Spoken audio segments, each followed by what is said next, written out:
ఏంటి తిరగడం లేదు? ఏంటి తమ్ముడు వాన వాన వల్లప్పలా గుండ్రంగా తిరుగుతున్నావి అంటే? అలాగేమీ లేదు బ్రదర్. మనం చిన్నప్పుడు చదువుకునేటప్పుడు భూమి గుండ్రంగా తిరుగుతుంది, భూమి తన చుట్టూ తాను తిరుగుతూ సూర్యుని చుట్టూ తిరుగుతుంది అని విన్నాము కదా. అవును కదా, వాటినే భ్రూభ్రమణం అంటారు. అందరికీ తెలిసిన విషయమే. నువ్వు ఎందుకు తిరుగుతున్నావో చెప్పు నాకు. భూమి గుండ్రంగా తిరుగుతుందో లేదో నాకు కనిపించటం లేదు, అందుకనే నేను గుండ్రంగా తిరుగుతున్నాను బ్రదర్. నీవు నీ తెక్క కాకపోతే ఉష్ట్రపక్షి గురించి ఎప్పుడు విన్నావా?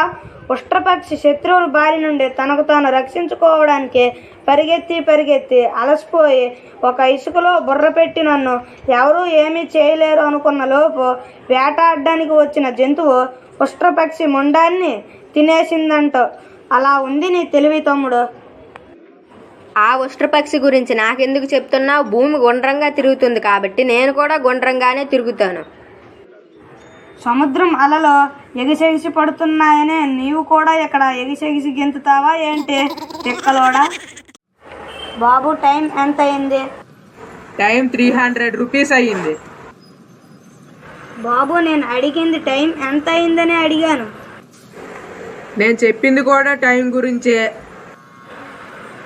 బాబు నేను టైం ఎంత కొన్నావని అడగలేదు, టైం ఎంత అయిందని అడిగాను. టైం ఇందాక కంటే కొంచెం ఎక్కువ అయింది. వీడు పెద్ద తిక్కలోడులా ఉన్నాడు, వీడి రూట్కే వెళ్తాను. బాబు ఇందాక టైం ఎంత అయింది? టైం ఇందాక కంటే కొంచెం తక్కువ అయింది. బాబు నీకు తిక్కుందని నాకు అర్థమైంది, కొంచెం టైం చెబుతావా? టైం 6. అదేంటి టైం సగం చెప్పావు? నువ్వే కదా కొంచెం టైం చెప్పమన్నావు, అందుకనే చెప్పాను. వీడికి తిక్క ఎక్కువగానే ఉంది, నేనే టైం చూసుకుంటా. అదేంటి బాబు టైం తిరగడం లేదు? నాకు టైం చూడటం రాదు కదా, అందుకే బ్యాటరీ తీసేసా. అయ్యో పొద్దున్న ఎవరి ముఖం చూశానో ఈ తిక్కలోడికి టైం అడిగాను. బాస్, మన వాడిని కొట్టిన తిక్కల అబ్బాయి వచ్చాడు, వాడిని ఇప్పుడే చూసా. మన వద్ద ఉన్న కాకర పువ్వులు, వంకాయ బొంగులు, భూచక్రాలు, సేమ్ పటాసులు అన్నీ తీయండిరా, వాడి సంగతి చెబుతా. వద్దు అన్న, వాడు తిక్కల అబ్బాయి, వాడితో పెట్టుకుంటే మనకి తిక్క ఎక్కుతుంది. నాకంటే తిక్కలోడా ఎవడ్రా వాడు? వాడికి ఒక ఆట ఆడుకుంటా చూడు మరి. బాబు ఈ బస్సు ఎక్కడికి వెళ్తుంది? బస్సు ఎక్కడికి వెళ్ళదు, ఇక్కడే ఉంటుంది. డ్రైవర్ గారు వచ్చి బస్సు తీస్తే వెళ్తుంది. అదే బాబు ఈ బస్సు ఏ ఊరు వెళ్తుంది? నీకు అర్థం కాదా? బస్సు వెళ్ళాల్సిన ఊరు వెళ్తుంది. ఇదేంటి నేను అడిగిన వాటి రివర్స్ సమాధానం ఇస్తున్నాడు. సర్లే బాబు, మా ఊరు బస్సు ఇప్పుడు ఎక్కడ ఉందో చెబుతావా బాబు? ఎవరి ఊరు బస్సు అయినా ఎక్కడ ఉంటుంది? రోడ్డు మీద కదా ఉంటుంది, కంగారు ఎందుకు? అయ్యే బాబోయ్, వీడు తిక్కల అబ్బాయిలా ఉన్నాడు. బస్సు ఎక్కడ ఉందో మొబైల్ చూసి చెప్పవచ్చు కదా. మొబైల్ చూసినా బస్సు రోడ్డు మీదనే ఉంటుంది. నీకు అంత అనుమానం అయితే అక్కడికి వెళ్ళి చూడు. బస్సు రోడ్డు మీద లేకపోతే నన్ను అడుగు. బస్సు అనేది రోడ్డు మీద ఉండకుండా ప్లాట్ఫామ్ మీద ఉంటుందా ఏంటి? వీడి తిక్క కాకపోతే నా బుద్ధి లేక వీడికి అడిగాను. రే తిక్కలబ్బాయి, మా వాడు తప్పు చేస్తే కొట్టావంట. నీకెంత ధైర్యం రా ఇక్కడికి వచ్చావు? దీపావళి తెలుసా నీకు? నీ పని దీపావళి. ఇక్కడికి రావాలంటే బస్సుకి డబ్బులు ఉండాలి, కానీ ధైర్యం ఎందుకన్నా? నాకే ఎదురు సమాధానం చెబుతావా? నీ పని అయిపోయిందిరా, నిన్ను విడిచిపెట్టను చూడు. నాకు పని ఇవ్వకుండా పని అయిపోయింది అంటావు ఏంటి? నేను పని చేయను, వెళ్ళండి అన్న. రేయ్, నీకు పని కాదురా. ఇప్పుడు చూడు, నీ టైం బాగులేక దొరికిపోయావు. నీ పరిస్థితి ఏంటో ఒక్కసారి ఊహించుకో. మన మాట అంటే వాడికి లెక్కలేదు. వాడి వాచి టైం తిప్పుకుంటున్నాడు చూడు. వాడి వాచి ఆగిపోయిందేమో, అందుకే టైం తిప్పుకుంటున్నాడేమో. వదిలే. నాకు ఎందుకో వాడి ముఖం చూస్తే అలా కనిపించడం లేదు అన్న. మనం వాడికి భయపడినట్టుంది. ఏంట్రా, నేనంటే భయం లేదురా నీకు? టైం తిప్పుకుంటున్నావు. నేనంటే ఎవరో తెలుసా? నన్ను చూసి వందలాది మంది భయపడుతుంటారా. పిల్ల బచ్చావి, ఇక్కడి నుండి పారిపో. కలియుగ రావణాసుడిని చూసావా? నేనే అది. కలియుగ రావణాసుడు అంటే భయం ఉండాలిరా నీకు. పారిపోరా పిల్ల బచ్చా. అదేమీ లేదన్నా, నా టైం బాగులేదని చెప్పావు కదా, అందుకే టైం బాగుందో లేదో చెక్ చేసుకుంటున్నాను. ఏంట్రా, నువ్వు కామెడియన్ అనుకుంటే కామెడీ చేయకుండా యాక్షన్ చేస్తున్నావేంటి? ఈరోజు ఈ దీపావళి టపాసులు నీ మీద వేస్తా. వంకాయ బాంబు వేసానా? మరి అంతే, పారిపో. చాలా థ్యాంక్స్ అన్న.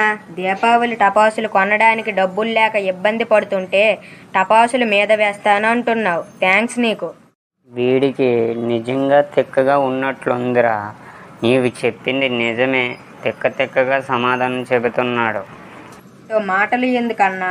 వంకాయ బాంబు 1000 వాలా, 100 వాలా, 10,000 వాలా వాడికి చూపించు. దెబ్బకి పారిపోతాడు. ఆహాహా. నిన్న వంకాయ బాంబు పేలే కదరా నీ ముఖం అలా తయారయ్యింది. ఆ విషయం వదిలే అన్న. వంకాయ బాంబు భూమి మీద పేలబోయి నా చేతిలో పేలి నా ముఖం ఇలా మాడిపోయిన పెసరట్టులా తయారైంది. అవును, వీడితో మనకు గొడవ ఎందుకు వచ్చింది? అసలు మన వాడికి వీడు ఎందుకు కొట్టాడు? ఒకసారి ఆలోచించి ఫ్లాష్ బ్యాక్లోకి వెళ్తానుండు. బ్రదర్, నేను 50 రూపాయలు టిఫిన్ తిన్నాను. నేను 100 రూపాయలు నీకు ఇచ్చాను. నాకు ఎంత తిరిగి వస్తుంది? 50 రూపాయలు వస్తుంది కదా, అదే కదా తిరిగిస్తున్నాను నీకు. అలా ఎలా అవుతుంది? నీకు తీసివేటలు రావా ఏంటి? సమాధానం తప్పుగా చెప్తున్నావు. ఏంటి నాకు తీసివేతలు? అదే సపరక్షణ రాదంటున్నావు. 100 రూపాయలు 50 రూపాయలు తీసివేస్తే 50 రూపాయలు కదా వస్తుంది. 100 రూపాయల్లో 50 రూపాయలు తీస్తే ఎంత? 50 రూపాయలు కదా మళ్ళీ వస్తుంది. 50 రూపాయలు వేస్తే ఎంత? మొత్తం 100 రూపాయలు కదా అయ్యింది. నా 100 రూపాయలు నాకు ఇచ్చేయి. ఇటువంటి తీసివేత నీ వద్దే విన్నాను. నా డబ్బులు నాకు ఇచ్చేరా బాబు. నీతో నాకు గొడవ ఏంటి? నువ్వు ఎన్ని చెప్పినా నాకు అనవసరం. నా 100 రూపాయలు నాకు ఇచ్చేయి. నీకు పూర్తిగా లెక్కలు రానట్టు ఉన్నాయి. 50 రూపాయలు టిఫిన్ తినేసి మళ్ళీ 100 రూపాయలు ఎవరు ఏంట్రా బాబు? ఏమీ చెప్పుకో. నా 100 రూపాయలు నాకు ఇవ్వు. అయ్యో బాబు, వీడు ఎక్కడ దొరికాడురా బాబు? ఒట్టి తిక్కలాడలా ఉన్నాడు. ఇలాంటి వాడు ఒక్కడైతే చాలు, నా వ్యాపారం గోవింద. అది సంగతి. నా హోటల్ మూసివేయడానికి కారణం ఈ తిక్కల అబ్బాయి. వీడిని విడిచిపెట్టకండ్రా.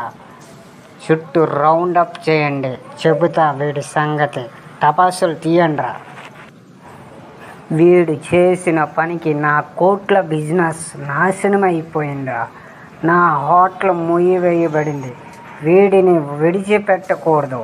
అందరూ రౌండప్ చేసి వీడికి మనమేంటో చూపించాలి. ఆ టపాసులు, వంకాయ బాంబులు, 100 వాలా అన్నీ తీయండ్రా. చెబుతాను వీడి సంగతి. నేను నడుస్తుంటే రోడ్డు వెనక్కి వెళ్తున్నట్లుగా ఉంది ఏంటి? నువ్వు నడిస్తే రోడ్డు ఎప్పుడు వెనక్కి వెళ్ళదు. నువ్వే ముందుకి నడుస్తూ వెళ్తున్నావని అర్థం, సరేనా? అవును, నేను ముందుకు వెళ్తుంటే నా చుట్టూ ఉండేవి వెనక్కి వెళ్తున్నట్లుగా అనిపిస్తోంది. కానీ నేను ముందుకు నడుస్తున్నాను అని అర్థం. సరే తమ్ముడు, 500 రూపాయలు చేంజ్ ఉందా? 500 రూపాయలు చేంజ్ కదా, తప్పకుండా ఉంది. నువ్వు ఏమీ టెన్షన్ పడకు, ఓకేనా? 500 రూపాయలు చేంజ్ ఉంటే త్వరగా ఇవ్వు తమ్ముడు, అర్జెంటుగా కావాలి. 500 రూపాయలు చేంజ్ ఉన్నది అని అన్నాను, కానీ నా వద్ద ఉంది అని నీతో చెప్పానా ఏంటి? మరి చేంజ్ ఎక్కడ ఉంది ఏంటి? మా ఇంటి వద్ద నీకు కావాల్సిన 500 రూపాయలు చేంజ్ ఉంటుంది, ఇక్కడ లేదు. ఇంటి వద్ద 500 రూపాయలు చేంజ్ ఉంచుకొని ఎక్కడ ఉన్నట్లుగా తిక్కగా సమాధానం ఇస్తున్నావంట్రా తిక్కలోడా. అన్న ఆకాశంలోకి ఎగురుతున్నాడు. ఏం చేసావురా తిక్కలోడా? మీ వద్ద ఉన్న తారాజువ్వ ఎగురుతుందో లేదో అని చిన్న టెస్ట్ చేయడానికి ముట్టించాను. మీ అన్న దాని మీద కూర్చున్నాడు. అది అప్పుడు ఎగరకుండా ఇప్పుడు ఎగురుతుంది తారాజువ్వ.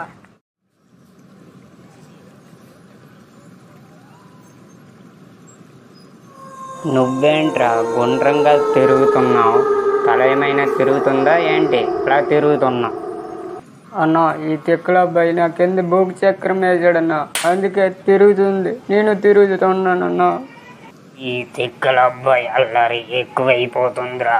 వాడికి ఎందుకురా బాంబులు ఇచ్చావు? మన బాంబులు వాడి దగ్గరికి ఎందుకు వెళ్ళాయి చెప్పురా. ఆ తిక్కల అబ్బాయి మన బాంబులు పేలవని అంటున్నాడన్న, అందుకనే మన బాంబులు వాడికి చేతిలో పెట్టి భయపెట్టాలనుకున్నా. ఉష్ట్రపక్షి గురించి విన్నావా? ఉష్ట్రపక్షి శత్రువుల బారిన పడిపోకుండా పరిగెత్తి పరిగెత్తి పరిగెత్తి అలసిపోయి ఇసుకలో బుర్ర పెట్టిందంట. అప్పుడు వేటాడడానికి వచ్చిన జంతువు ఉష్ట్రపక్షి ముండాన్ని తినేసిందంట. అలా ఉందిరా నీ వ్యవహారం. మన బాంబులు వాడికి ఇవ్వడం ఏంటి, మన మీద వాడు బాంబులు వేయడం ఏంటి? అన్న మనం కాంప్రమైజ్ అయిపోవడమే మంచిదన్న, ఎందుకంటే వాడు చాలా తిక్కలోడ్లో ఉన్నాడు, ఎంతకంటే మించిందేమీ లేదు. అన్న ఆకాశంలోకి ఎగురుతున్నాడు, ఏం చేసావురా తిక్కలోడా? మీ వద్ద ఉన్న తారాజువ్వ ఎగురుతుందో లేదో అని చిన్న టెస్ట్ చేయడానికి ముట్టించాను. మీ అన్న దాని మీద కూర్చున్నాడు. అది అప్పుడు ఎగరకుండా ఇప్పుడు ఎగురుతుంది తారాజువ్వ. అన్న ఇప్పుడే నాకు గుర్తొచ్చింది, మన వాడిని కొట్టినవాడు వీడు కాదన్న, వీడిలాగే ఉంటాడు. నిన్న వంకాయ బాంబు దెబ్బకి నా చేతిలో పేలి నా ముఖం పెసరట్టులా మాడిపోయింది. కన్ఫ్యూజ్లో వీడే అనుకున్నా, వీడు కాదన్నా. ఏంటి వీడు కాదా? ఈ అంత అయిపోయిన తర్వాత ఎంత ఆలస్యంగా చెప్తావేంట్రా? నరకాసుని సంహరించిన శ్రీకృష్ణుణ్ణి, రావణ్ణి సంహరించిన రాముడిలా కనిపిస్తున్నాడు రా నా కంటికి. వాడి దెబ్బకి మన కళ్ళల్లో నుంచి వచ్చిన నీరు ఈ వర్షం కడిగేసిందిరా. వద్దు, ఇంకా దాదాగిరి చేయను. నీకో దండం, ఆ తిక్కల అబ్బాయికో దండం. ఇక నుండి దాదాగిరులు చేయను. ఆ రాక్షసుల్ని సంహరించిన శ్రీరాముని శ్రీకృష్ణుని వలన దీపావళి చేసినట్లుగా నేను రాక్షసుడిగా మారను. వాడి చేతిలో నాశనం కాను, మంచివాడిగా మారిపోతాను. మీరు మారిపోండి, లేకుంటే మీ పని దీపావళి పటాసులే. దివాళీ అంటే ఏమిటో అడిగావు కదా, చెడుపై మంచి సాధించిన గుర్తు. ఇప్పుడు దీపావళి చేసుకోండి, నేను మా ఊరు వెళ్తాను. హ్యాపీ దివాళీ అన్న. ఇంకేం దీపావళి రా తిక్కలోడా, మా పని దీపావళి అయ్యింది కదా. ఏంటన్నా తులుక్కు పడి లేచావు, అసలు ఏం జరిగింది? ఇదంతా కళ, వామ్మో నిజం అనుకున్నాను. తిక్కల అబ్బాయి దీపావళికి వచ్చి మనల్ని దీపావళి టపాసులతో డమ్ డమ్ పేల్చాడని కళ వచ్చిందిరా. జరిగింది నిజమే కదా. అన్న కళ అనుకుంటున్నాడేంటి? ఆ తిక్కలోడి దెబ్బకి అన్నకి నిజంగా మైండ్ బ్లాక్ అయితే ఎక్కువ అయిపోయింది. కళ ఏదో నిజమేదో తెలియక తికమక అవుతున్నాడు. వీడే ఇలా ఉంటే మన వాడిని కొట్టినవాడు ఎలా ఉంటాడో ఏంటో ఊహించుకుంటే భయమేస్తుంది. వద్దు, ఈ దాదాగిరి రౌడీ ఎదుము చేయకూడదు. మంచిగా బతుకుతా, 10 మందిని మేలు చేస్తా. హ్యాపీ దీపావళి.